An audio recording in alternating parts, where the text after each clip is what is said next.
Greetings everyone. It's good to be back with you again for another session of Water Mission Live. This time we're going to go on a deeper dive into one of our country programs.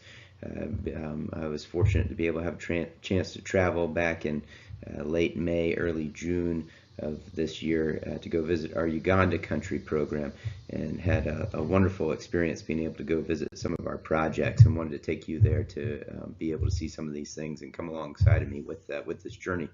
I always like to make sure people know where in the world we're working, and so as we look down on the continent of Africa, country of Uganda is in the center of this image, and as we continue to zoom in, Uganda now front and center. You might notice there's a massive lake in southeastern Uganda. That's Lake Victoria.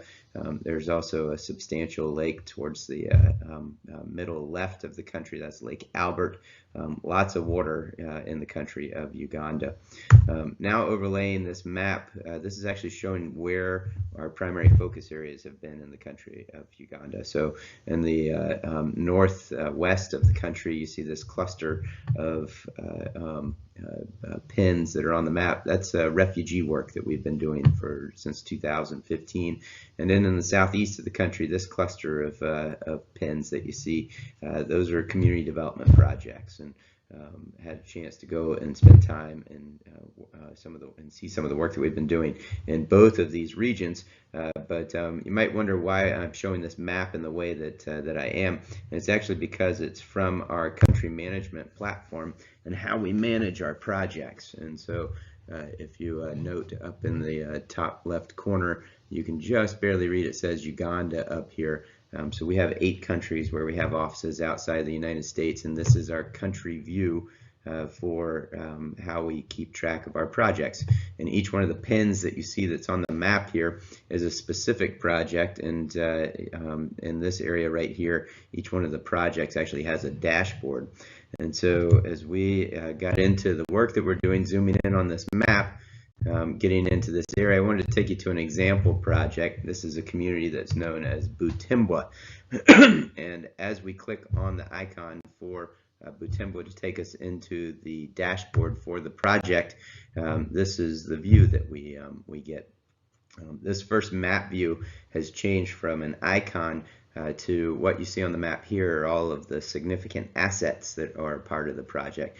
And this is important because as we're trying to think about, how do we support projects, how do they get managed on an ongoing basis, tracking what you've actually installed and keeping up with that is a very important thing to be thinking about for longer term maintenance and any kind of work that needs to be done and kind of follow up and support for these projects. And so just keeping track of that in one project can be something that can be challenging, much less as you think about hundreds of projects and multiple countries. This platform is one that we've been very intentional about building in order to facilitate that. In order to help understand a little bit more about what we're actually looking at on the map, I've actually got some images that I want to overlay on this. And so this picture is showing the solar array. This is we drilled a well. There's a borehole for this project, and this red arrow is showing where on the map that's located. And I apologize that my video is covering up the pump house that is in the background of this picture. But from this location, water is sourced from the ground, and then it's pumped along that little red dotted line that just popped up to an elevated storage tank, which is what you see here. Prior to going into the elevated storage tank, you might see that little building to the side. That's actually a little chlorination house. That's where we treat the water before it then is stored. And then from that elevated storage tank, it then gravity feeds out to access points throughout the community. And that's what you're seeing now in this top image. And so as you think about, how do we go and do this kind of work, we don't just show up in the communities and start putting pipes together and wiring solar panels. There's a very in-depth process with an initial assessment and then a set of drawings that's produced, and actually showing you now this is the book of drawings that was developed for this specific project of Butimbwa. You might note in the bottom there's 43 pages of drawings that are a part of this, and I'm not going to take you through all of them, but the next page is the index, and the first one, this general layout.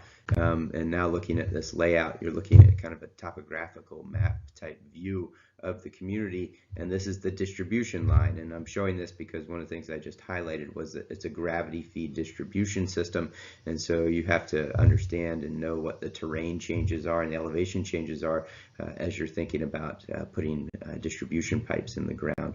Otherwise, as we come back to this slide that we were showing earlier, the specific drawings for this elevated storage tank are now shown here.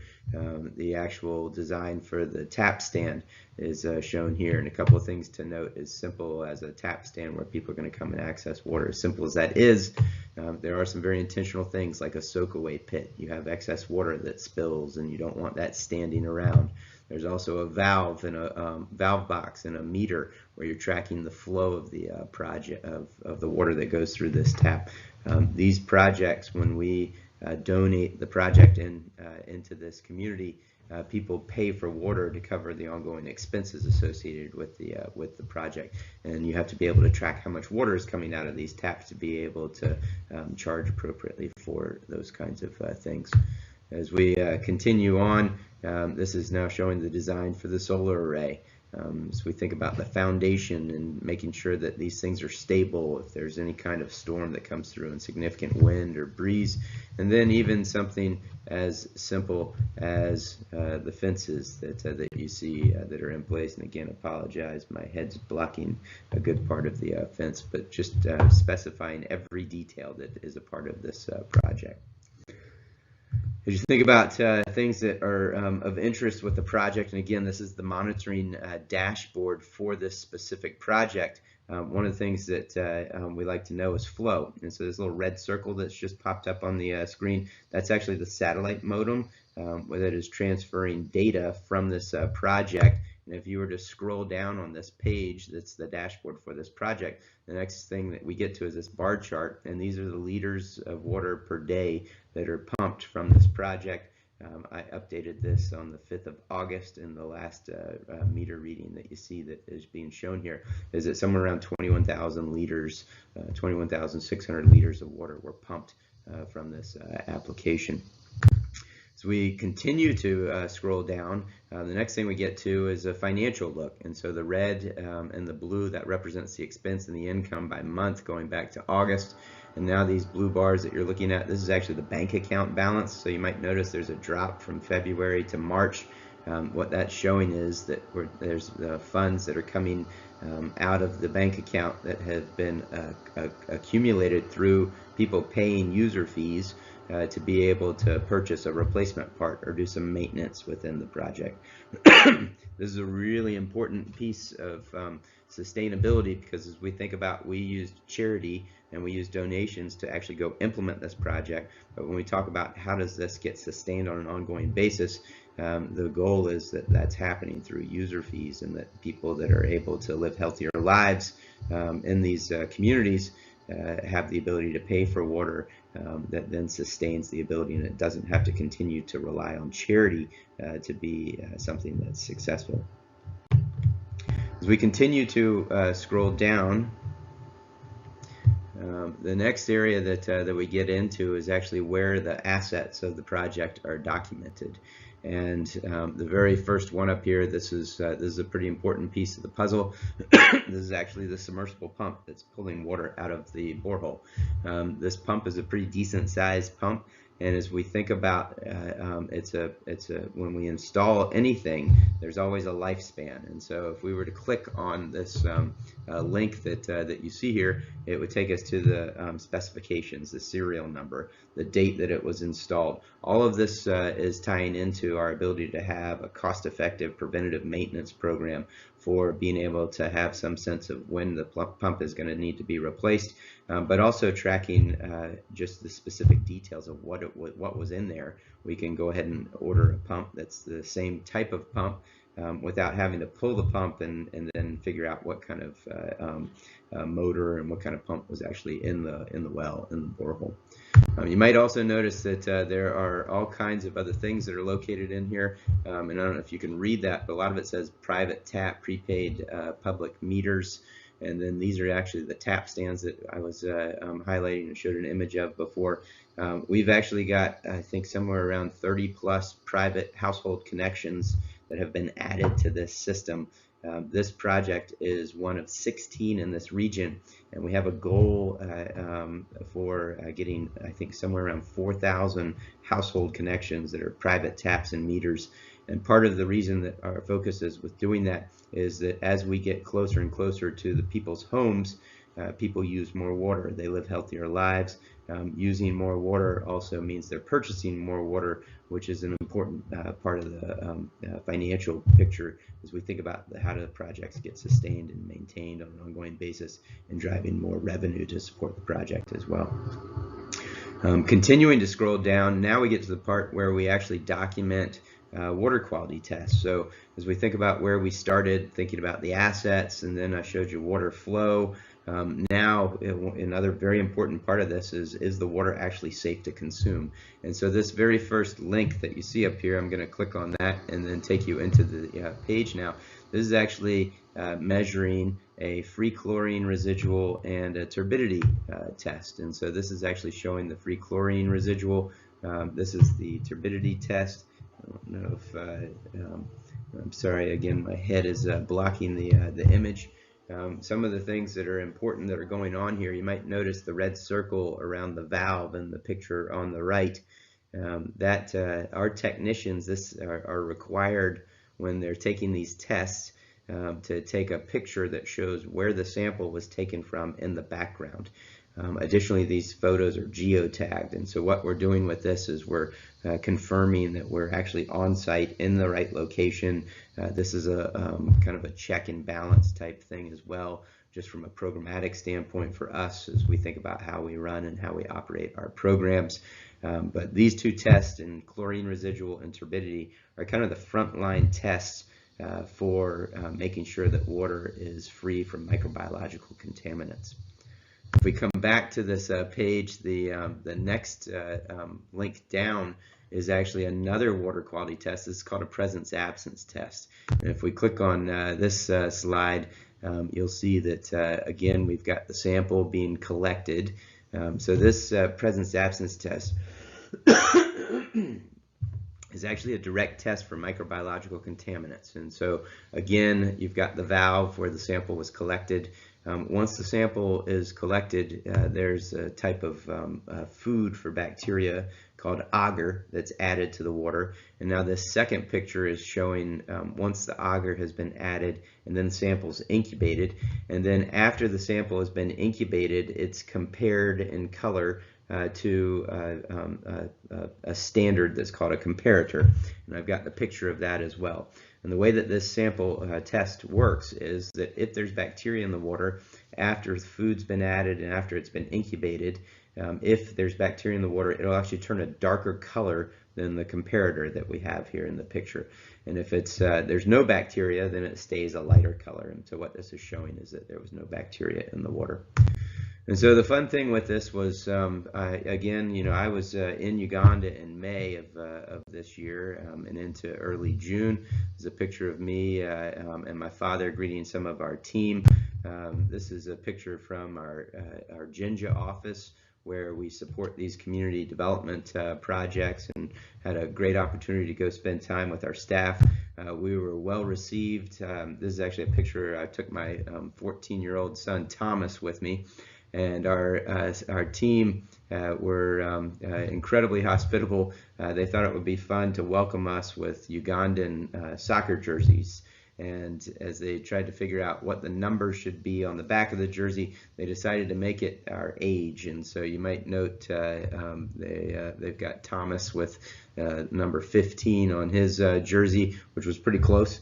And that was all fun and games. My father, George III, was also on this trip, and it got to become a little bit more revealing with him, with his 81. But it was good fun, and we definitely felt welcomed. As you think about what's necessary to be able to support the implementation of a project like what I just showed you, not just one, but we have 16 or so in that region. This was actually a stop at our office. This is our engineering wing, and on the wall in the background, these are the professional engineering licenses for our 3 top engineers in Uganda.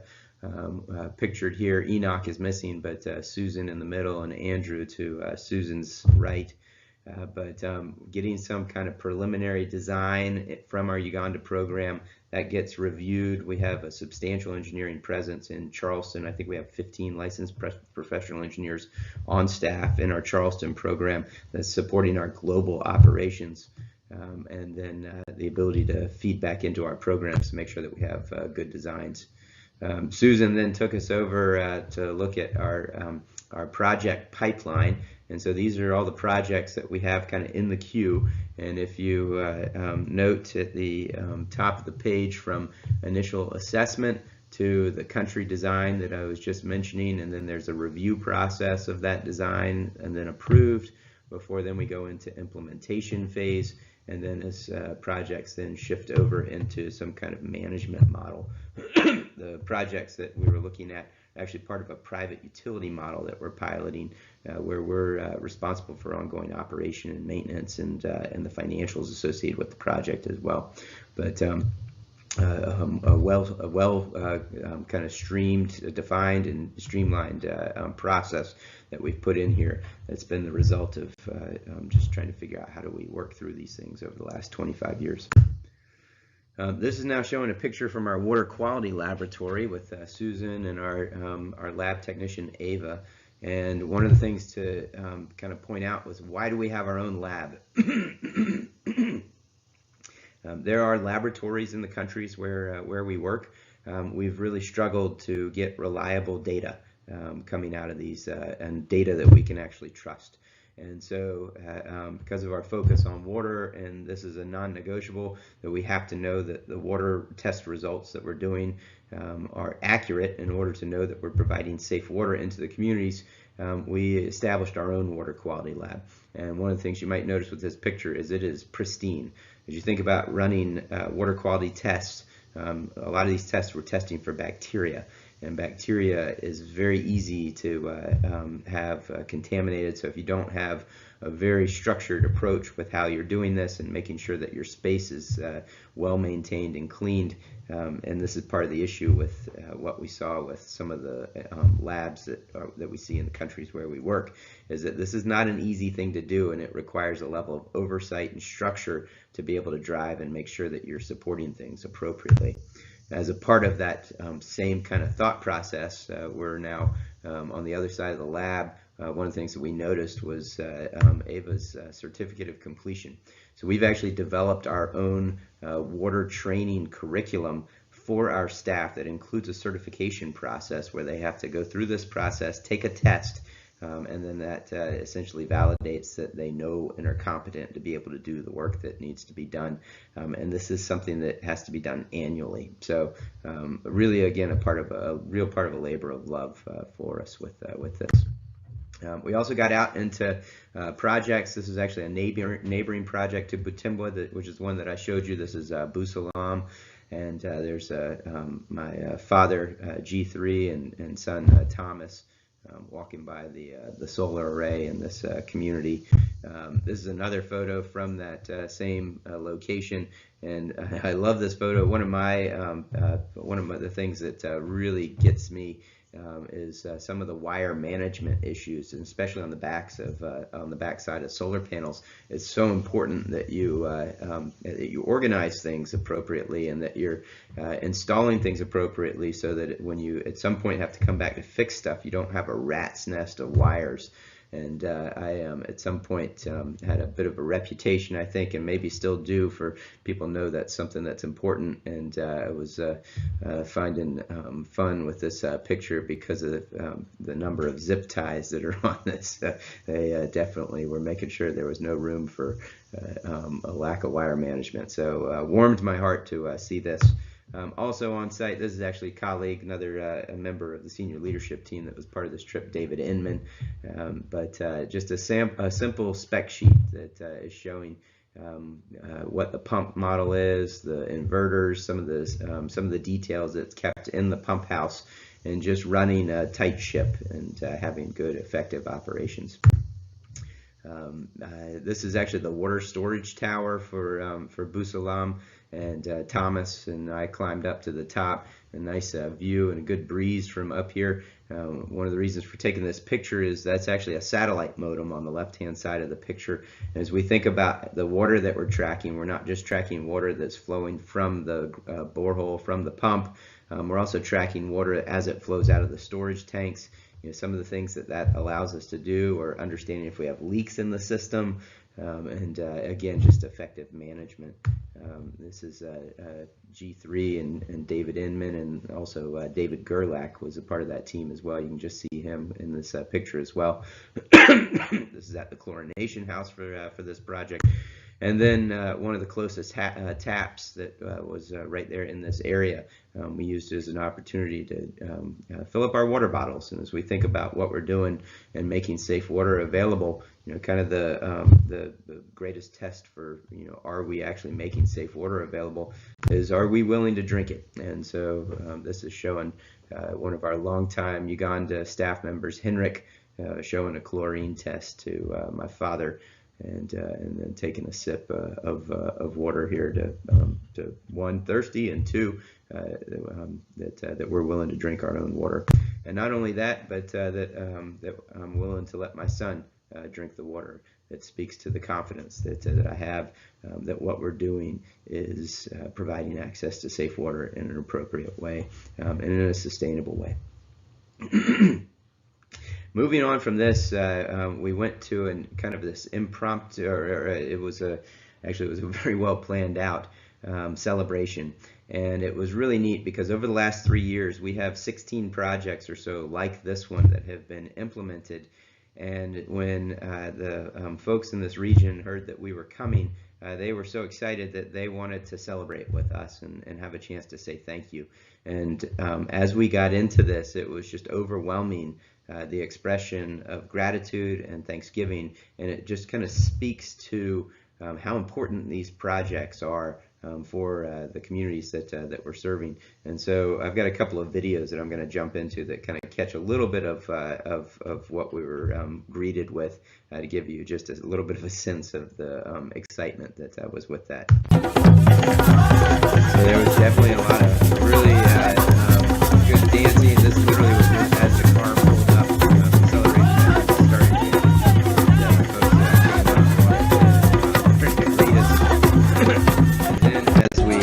Got in, I'm going to hit pause on this video for a second. There was actually a portion during this celebration where I was asked to come up front, and my father, and then also Thomas, with just being part of the family, and the three of us stood and representatives from the 16 communities where we had done projects were coming forward with gifts. And these gifts were fruit and vegetables and chickens, and it was just this outpouring for almost an hour of all of these things that were just kind of expressing their gratitude. So let me play this.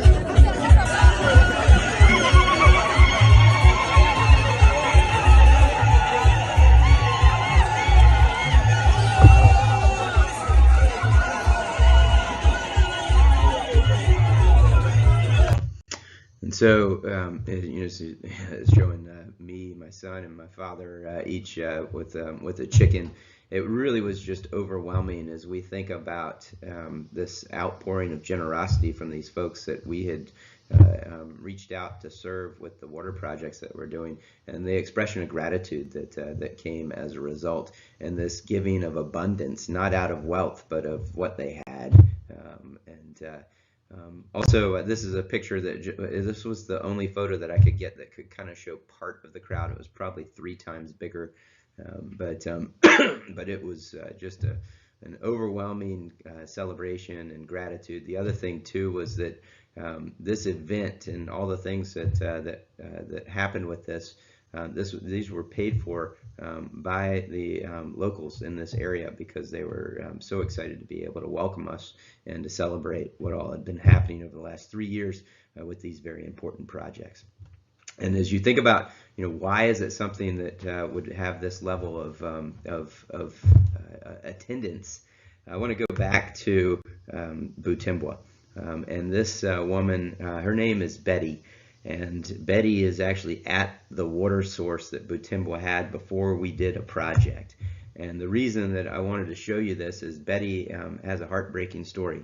Betty's husband passed away from a waterborne illness 5 months before we turned on safe water in this community of Butimbwa.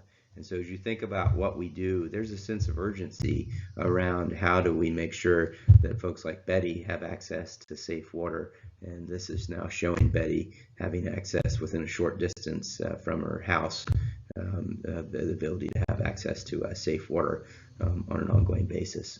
So a heartbreaking story with her.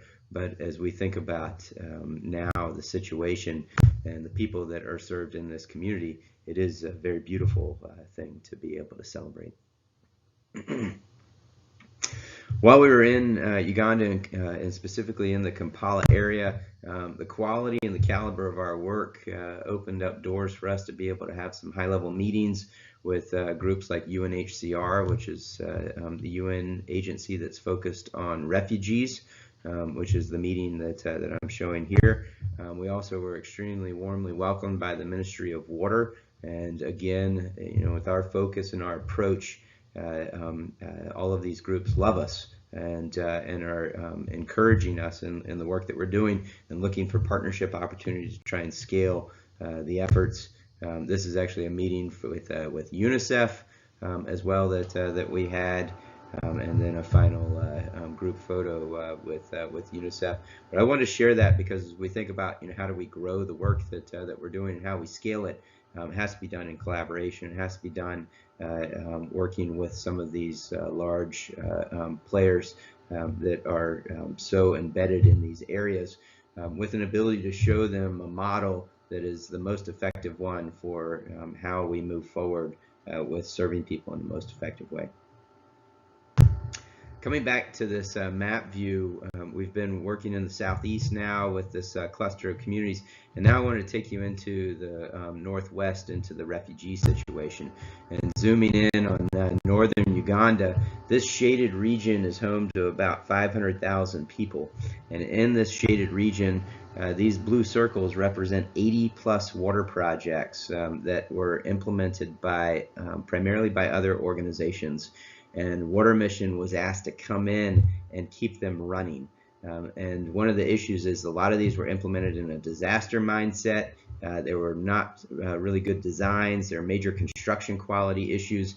And so a lot of these things have been hanging on by a thread for a long time.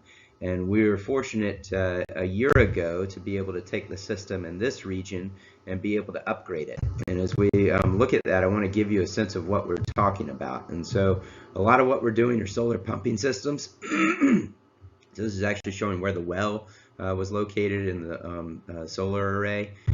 Water was then pumped to an elevated storage tank. This is where the tank was actually located. And then from that tank, gravity feed access out to 10 tap stands, which were located within refugee settlement areas. And I'm now going to take you into a kind of a deeper dive into what was going on with this. So this project was originally implemented in 2018, wasn't that long ago. And this is the actual solar array from this project. As you notice how there's kind of a little bit skewed and the panels are kind of out of whack, that's typically the tip of the iceberg when you start thinking about issues. This is a decent amount of power. It's 14 kilowatts. That's enough to power a home in the United States. And so if you think about how much power is coming out of that, it's not something that you want to, you need to be careful with these kinds of things. So this is now looking at the solar array, which is in the background, showing you where my mouse is pointing. All of the power that was coming out of that 14 kilowatts is actually laying on this on the ground here in this wire. So this is basically just coming in on the ground. Again, just basic electrical standards. This is not how you want to do things. That wire was going into a little house from behind where this photo was taken, and there was an inverter and then power coming out of that inverter to go into the well, which is what you see here. This is the borehole, and this is a decent sized pumping system. It's actually a 10 horsepower submersible pump, and if you note, the wires were connected by having them twisted together and wrapped in electrical tape. This is not the way that you want to do things with a power supply of this kind. You've got major concerns and major issues. And this is the water line that's just, again, it's laid on the ground as well. Um, this is inside that little house where I said the inverter was, from behind where the photo was taken. The power from the solar array is actually running along the bottom of this pipe, and then this is the actual inverter. And anytime we see any kind of electrical situation or installation, we immediately go and we look at the underside of this. And the reason that we're doing that is because if you see the conduit that's going into the bottom, that's supposed to be sealed. And when those gaps are left, that leaves a space where things can get in. As we were troubleshooting this and we opened it up, we actually found a fried lizard in, as well as the vertebrae of a small snake. And as you think about the parts that keep these things sealed and that prevent this from happening, these are not expensive parts. This is more just a matter of an intentional focus on design and quality construction that you have to be bringing with you when you're doing these kinds of things. From there, going to the elevated storage tank, this is looking at the base of the tank. If you were to look at this picture long enough, you'd notice there's a bolt missing here, there's another one missing here. This is another view of the tank. There's another bolt that was missing. There were like 28 bolts missing. And again, just it's sloppy construction and attention to detail. The distribution system, of the 10 access points, 4 of them, no water flowed through them. And of the other 6, water just trickled out. And the way that this system worked was that they would start pumping water at the beginning of the day as the sun came up, and they would fill this water tank, and then at 3 o'clock they would open the valve to the distribution system, and by 4 o'clock the tank would be empty. And most of that water was just being lost in leaks throughout the system, and there wasn't enough pressure to get to the 4 taps that don't have any flow, and there literally was fighting at the taps where water was trickling out because people couldn't get enough water to survive. And so this is the project that we came in and rehabilitated. Bear with me. Excuse me. And so in July time period of last summer, we actually went through and completely rehabbed this project. And so these are showing pictures of that happening, and basic things like getting a perimeter security fence around the place. This is showing the elevated storage tank. We painted the tank to be able to protect made sure there were bolts in place in the right place. We also added chlorination. So this is actually showing the erosion chlorinators at the tank. This is the base now. Put a gravel pad down, just have a stable place to work from. This is the main flow line coming out of the tank. One of the things you might notice is that I'm highlighting here is that we put remote monitoring on this, so we can actually track liters per day and know that the system is functioning.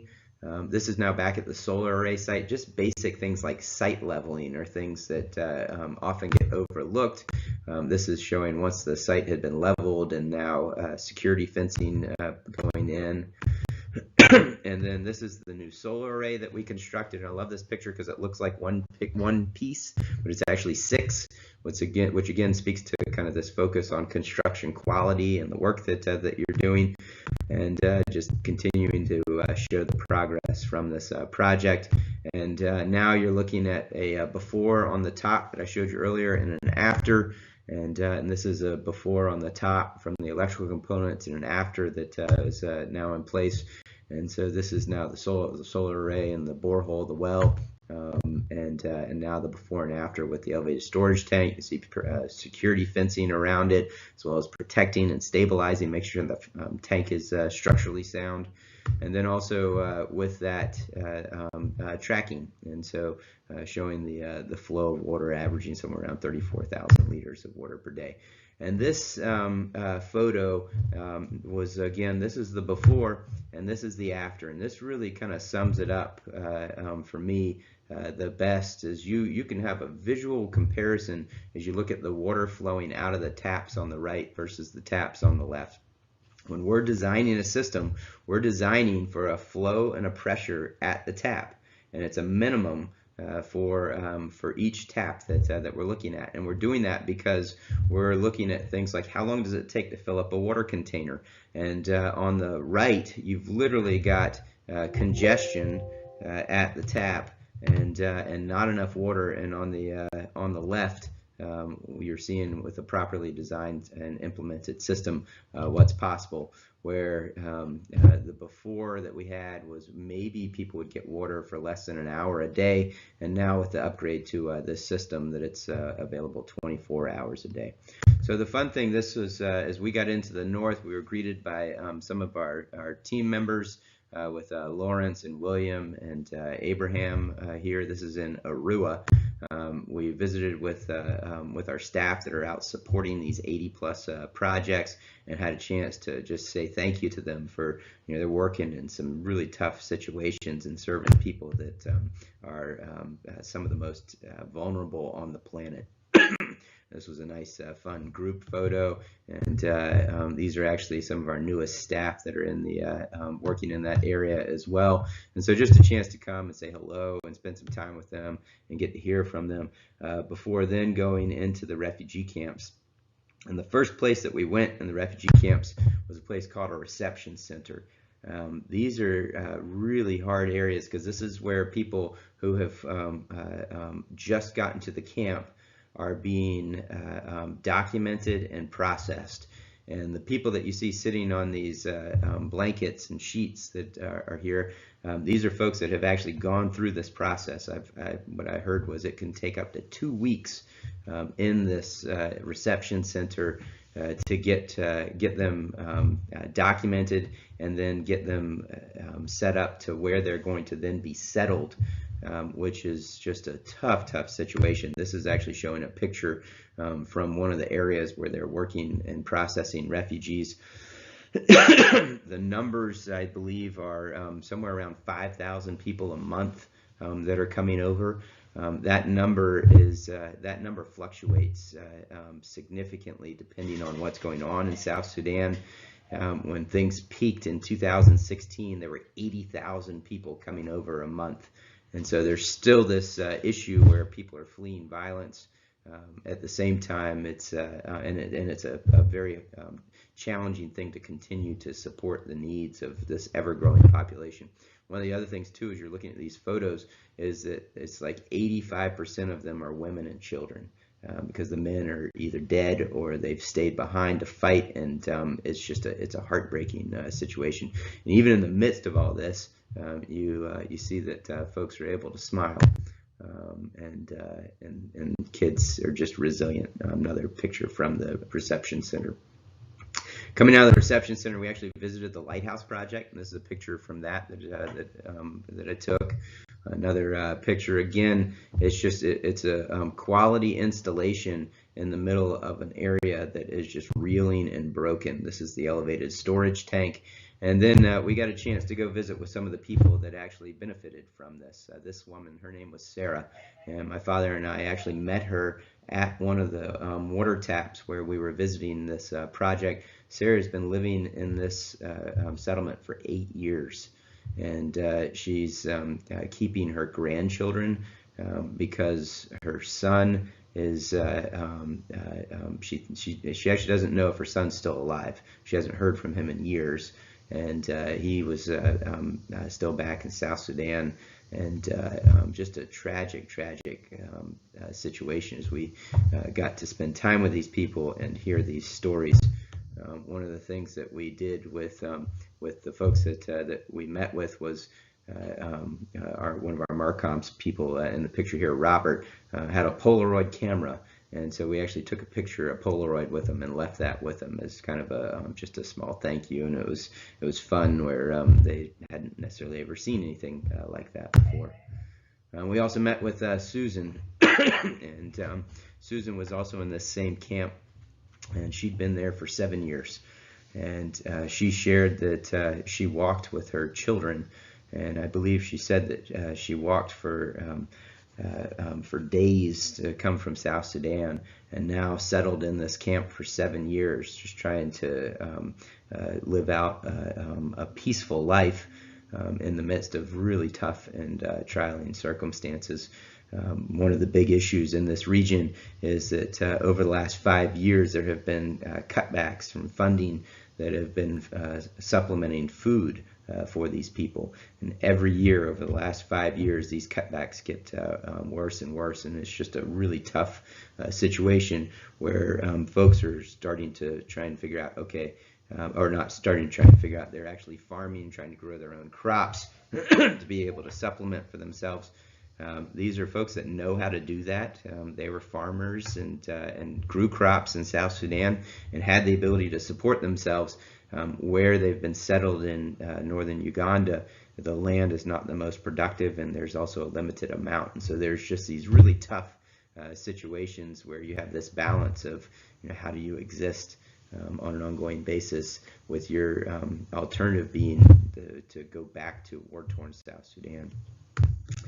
The last person that we met with and actually sat down was this woman. Her name was Antoinette. This was a really hard conversation. Antoinette had just arrived in the camp in October, and she was still shell-shocked. The time that we had spent with Sarah and with Susan, these were incredibly tough conversations, as well as we were just talking to them and trying to get to know them better. But they'd had a chance to process and maybe on some level be able to get past what the violence was that they had fled from, and the journey that they had taken to be able to get into these settlement camps.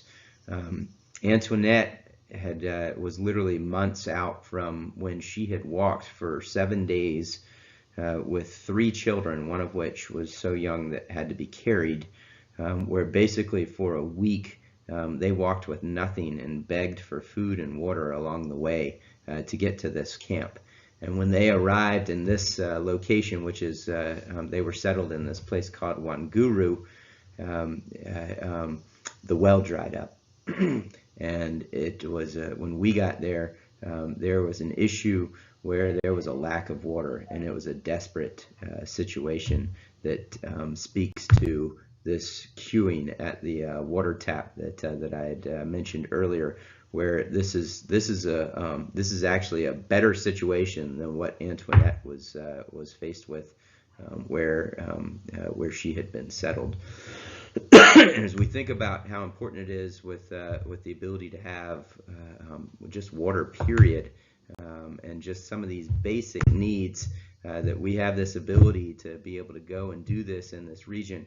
I'm grateful for the partners that come along us, and how you guys allow us to be able to go and do this, to be able to go and serve where we know. This is actually 2 of our staff, Ivan and Brenda, that he's showing a chlorine test that the water is safe to drink again, that we drink the water out of these systems that are serving refugees because we know it's safe.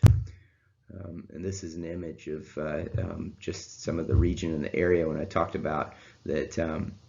It's unproductive, and it's just hard to grow crops and to be able to support yourself. These are some of the challenges that these folks are facing, and it's a tough situation. And when we were with Antoinette, I found myself trying to find something to ask her that would be something that she could be positive about.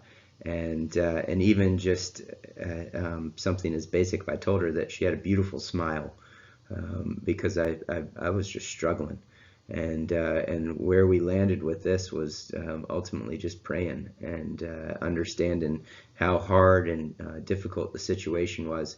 Even though this is what we do and this is the world I live in, it was an eye-opener for me. And as we think about how important it is to continue to try and love our neighbors like Antoinette, there are huge needs that we have. And so we continue to chase after these as fast as we possibly can, to do as much as we possibly can. We're grateful for you, our partners, as you do that as well. So thank you for your time with Water Mission Live, and I look forward to staying engaged with you and the ability to answer any questions that might come as a result of some of the things that I've shared during this talk. We're grateful for your commitment to the work that we do and the time that you gave to be able to invest in this time as well. So thank you. God bless you, please continue to come alongside us in the work that we do, and to also be praying for people like Antoinette and Susan and Sarah and the other refugees that are living in these just tough contexts, not only in Uganda, but globally, the crisis that is out there. Thank you, and God bless.